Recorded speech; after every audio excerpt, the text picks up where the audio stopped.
With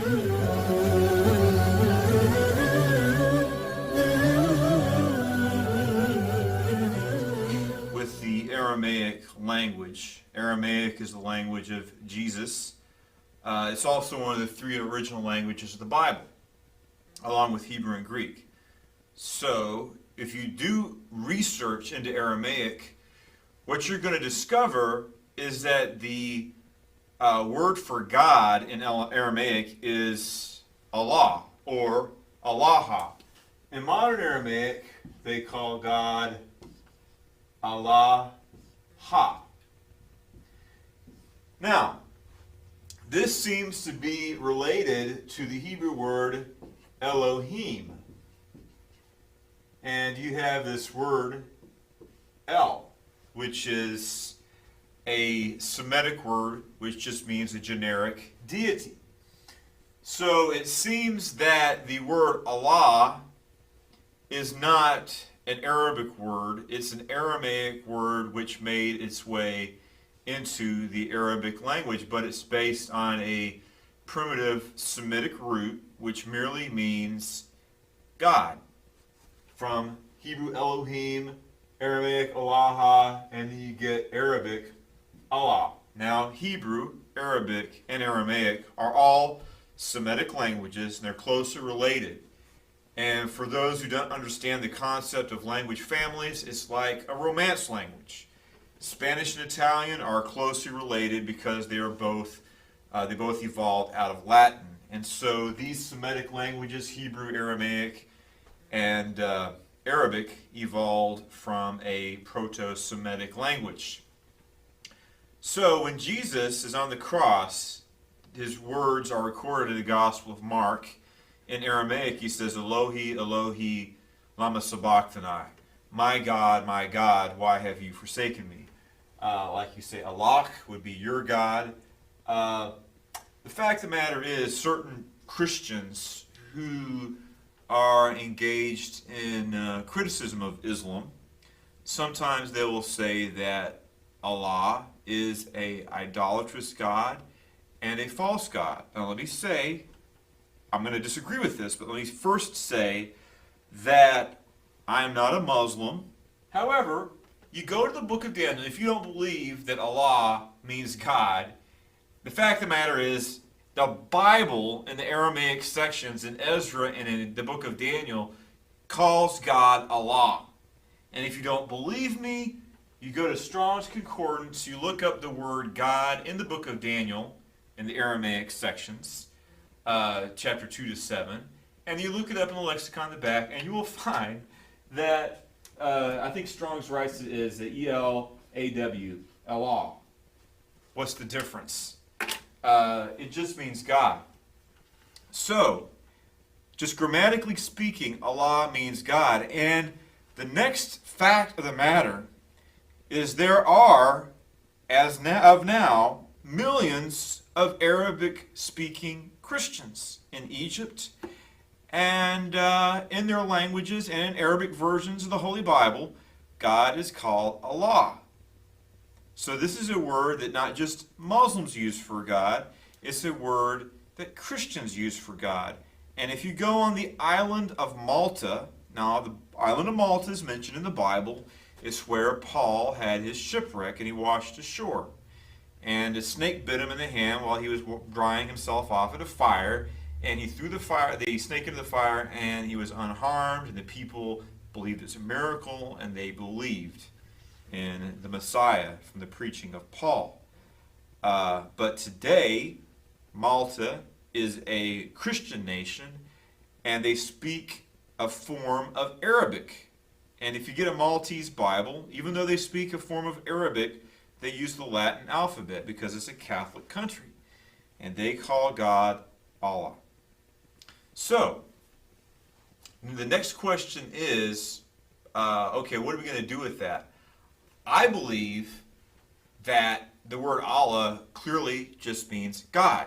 Now, I will say that the Allah of the Quran, you could argue and say that the Allah of the Quran is not the same as the God of the Bible, in that the conception of who God is in Islam, his nature, and the conception of who God is in Christianity is radically different.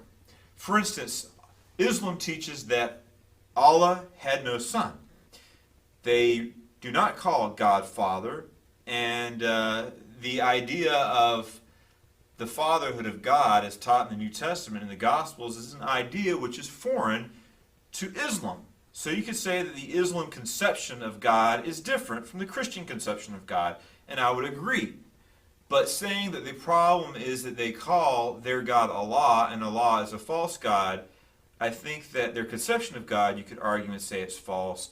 But the word is a word that's used in the Bible and by Arabic-speaking Christians. Now, the next issue is I've seen certain publications where they say that Muslims worship the moon god. I do not believe that's true. If you look and do a search on the internet about the crescent moon, some Muslims do not believe that that is a symbol that should be used for Islam, and apparently it began being used as a Muslim symbol by the Turks, and it could have been a pagan symbol they used that became Islamified when they converted to Islam. Some people argue that the crescent moon was a symbol of the city of Constantinople, and that Muslims used the symbol of the crescent moon as a sign that they conquered the Christian city of Byzantium or Constantinople. But that's open to debate. But what bothers me is that certain Christians will say that Allah was an idol. Now, there probably was an idol to Allah in the Kaaba. I wouldn't be surprised if that was the case, because they had idols to many gods. But what people generally use is there's a picture of a god from Hazor, which is actually north of the Sea of Galilee, I believe. It's a city that was conquered by Joshua, according to the book of Joshua. And there's this god, a seated god, and he's got the crescent moon on his chest. And so they're saying, hey, look, here's a picture of this idol, a Semitic idol, a god with a crescent moon on him. But we need to disassociate the moon symbol of Islam and the Islamic religion, or Allah, because there's no real clear relationship. And it is true that in ancient times that the ancients worshipped the moon. And the Arabic people worshipped the moon, but they also worshipped other gods, such as the sun. And El, the god is called El in the Bible, and among the Canaanites, El was a pagan god. And they found idols of El. So, it kind of puts Christians in the same position. If you say, we found a statue of Allah, and therefore Islam is an idolatrous worshiping religion, that's one of the problems that Islam doesn't have. And I haven't seen any proof that Allah is a moon god. All Allah is a generic word for God, like our word God. You talk about a God, the God, and we also use it for the Supreme Being. Technically, according to the Scriptures, the name of God is Yahweh or Jehovah, but we have a word God which we use to refer to deity. And in the Arabic language, that word is Allah, which they got from the Aramaic language. And besides that, in ancient Egypt, their moon god was called Yah. There doesn't seem to be any relation between Yahweh or Jehovah and the Egyptian moon god Yah, but you could argue there was. You see what these people have done is they took a statue without any inscription. We don't know. We know it's an idol of a god, but it's hard to say what god that is. But because it has a moon on its chest, they're saying, well, this is Allah. We need to have sound scholarship. This is not the way to argue with Islam. You need to have substantive arguments. And quibbling about Allah and making the word Allah and making false associations with idolatry isn't helpful.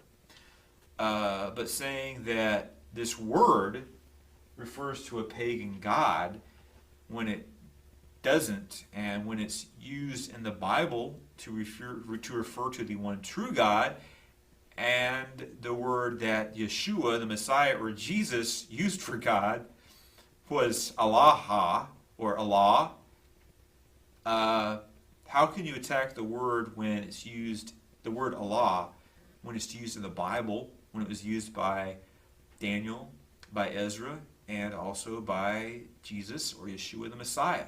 So, if you want to engage in polemics or interfaith discussion or debate with Islam, I don't think it's helpful to quibble over the name Allah, because it's a name used for God in the Bible. The problem with Islam, if you want to look at that from a Christian point of view, is theological. They deny that Jesus died on the cross. Most of what we have written in the Gospels would be rejected by Islam. So there are issues we have disagreements about, and we should be honest with that. And I don't think that arguing about the name Allah is helpful. So, like I said, if you don't believe me, get your Strong's Concordance and look it up yourself. And go visit some, there's Coptic Christian churches all over the place now. They have a large immigrant community over here, so you can actually meet with Arabic Christians and talk to them. And you'll see that the problem with Islam isn't that they call God Allah. I challenge you to do that. Become informed and educated. And if you want to put some ideas out in public, just make sure you have an informed opinion and not a misinformed opinion. So thank you for your time and consideration.